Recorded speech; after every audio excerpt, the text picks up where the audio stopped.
আসসালামু আলাইকুম বন্ধুগণ, আশা করি তোমার সকলে অনেক ভালো আছেন। এই যে দেখতে পাচ্ছেন, এই যে গাছটিতে কি সুন্দর চমৎকার সুন্দর একটি বাগান ধরেছে। আর এই যে গাছ দেখছেন, এই গাছে ভাই কোনো ফলও দিব না।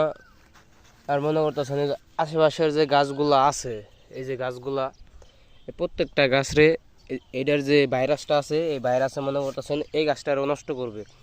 এই গাছটায় গ্রোথ মাশাল্লাহ অনেক সুন্দর। এই যে এই গাছটা গ্রোথ মাশাল্লাহ অনেক সুন্দর। এই যে প্রত্যেক বাগুন এসে পড়েছে। আর এই গাছটা মনে করতেছেন মেন কথা হিজড়া। এই গাছগুলোর কি করবেন, এক এক একটা গাছে মনে করতেছেন খরচ এটাও যেরকম 10 টাকা হয়ে গেছে খরচ, এটাও মনে করতেছেন খরচ 10 টাকা। এই 10টা টাকা আমি এখন টাইনে উঠিয়ে ফেলাই দিব। বাবা গাছে কাটা, এই দেখছেন গাছে কি পরিমাণ কাটা। এই যে কি পরিমাণ কাটা দেখছেন।